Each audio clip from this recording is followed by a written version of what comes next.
the anti-FGM policy is the domestication of the anti-FGM law into a county document that can be used to approach the county assembly to allocate some budget, and this will ensure that when this budget is allocated, the county government itself will be able to carry out interventions that are going to complement the work that Plan International and other players are doing.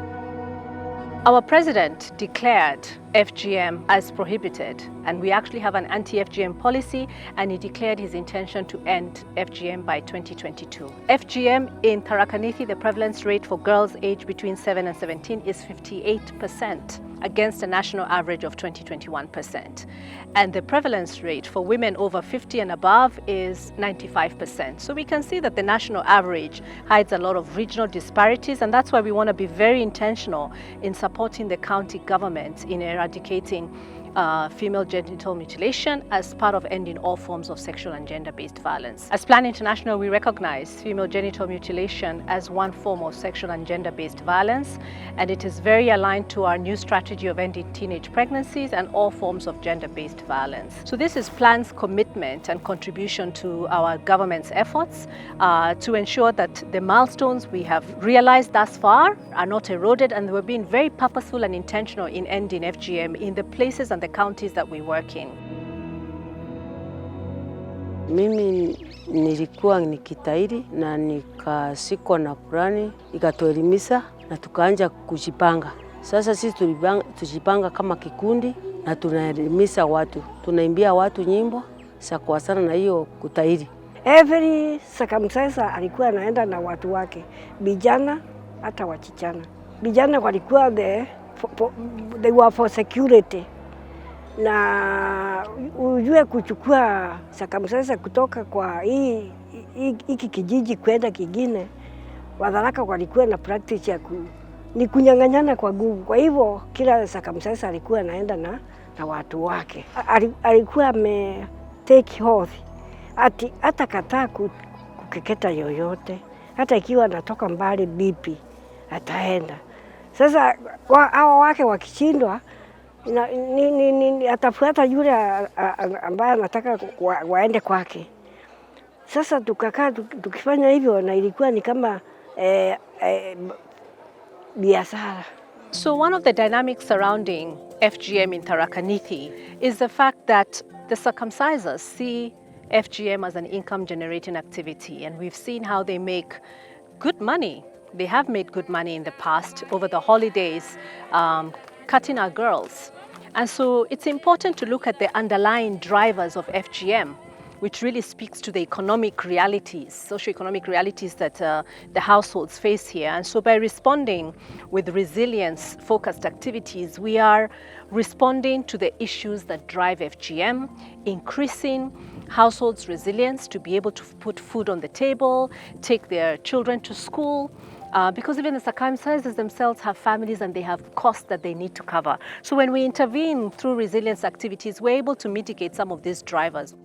Hatukuwa tukifanya table banking, lakini wakati Plan International walikuja tukaungana na hao, tuliona hatuwezi tukakaa kuwangojea wakati watakuja bila kufanya lolote lile.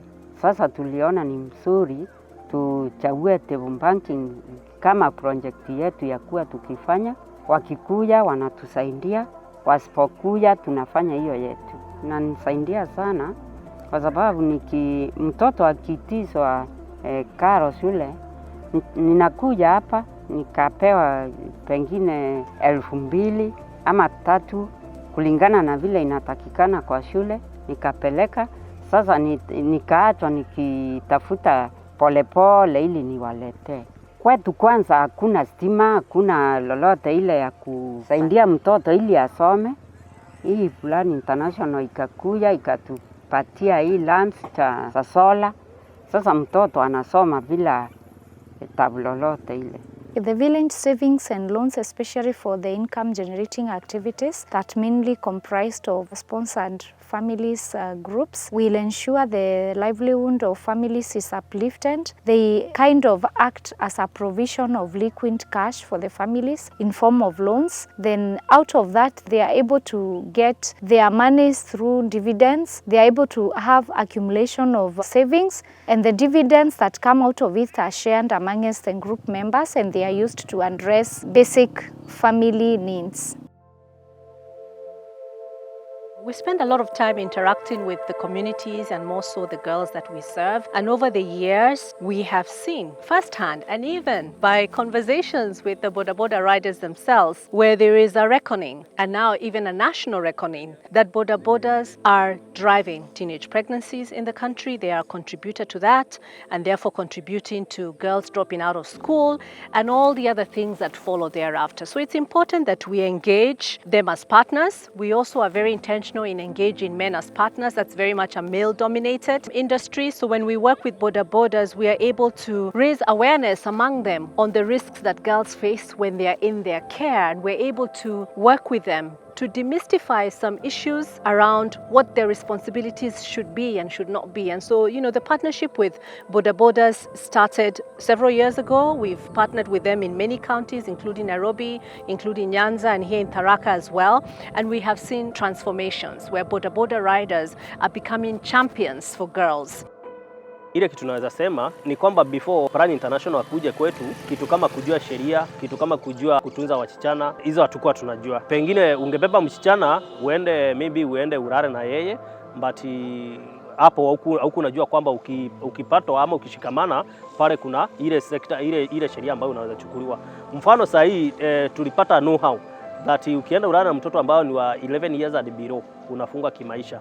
Ukienda urare na mtoto ambaye anatoka from 12 years to 14 years unaweza fungwa to not less than 25 years to 30 years. Ukienda urare na msichana kutoka from 16 years to 18 years hauwezi fungwa minimum from 15 years and above. Hizo ni vitu ambazo tumeweza kusoma from the Plan International na mashirika ambao pia Plan International wameleta kwetu wakatusaidia, na ni vitu ambazo zimetusaidia sana because the cases zenye zilikuwa pale zimeweza ku reduce. Kama ni huku kwetu sisi kulingana na ile sheria tumeweka, kitendo ikitendeka tunatokea zote tunaenda kukataa hiyo kitendo itendeke. Sisi tukiwa kama sekta ya Boda Boda tulikuwa tunaongoja support ya rais. Sababu sisi maneno tulianza kitambo hata kabla rais akuje. Sisi tunakataa Boda Boda ambazo hasiko registered kuingia stage. Sababu hizi Boda Boda siko stage kama si yakuwa registered na asijulikani ndizo zinaharibu njini ya mwana Boda Boda. Tunaomba kutapautishwa wale wako na Boda Boda na wafanyi kazi ya Boda Boda. Watu wa Boda Boda tunataka wakuje tukue na wao pamoja, na wale hatuko na wao waende kazi zingine. Ni muhimu kulinda haki ya mtoto mchana ama mtoto yoyote yule, sababu hao watoto ni wetu na kila mtu ako na haki. Kila mtu ni kinadamu, na mtoto mchana akipata elimu ni yeye kiongozi wa kesho. There is hope that the kind of learning they have gotten from Plan through the various sensitizations we've done, creating awareness for the last 20 years that Plan has been around. There has been very high levels of awareness, especially on children's rights, opening up communities to know the importance of education, especially educating and empowering the girl child. I would say that is quite a great achievement for this community. And going forward, I believe the community shall continue to become better and better. There's been great milestones in terms of awareness, but clearly more needs to be done to change this narrative around the data that we are seeing.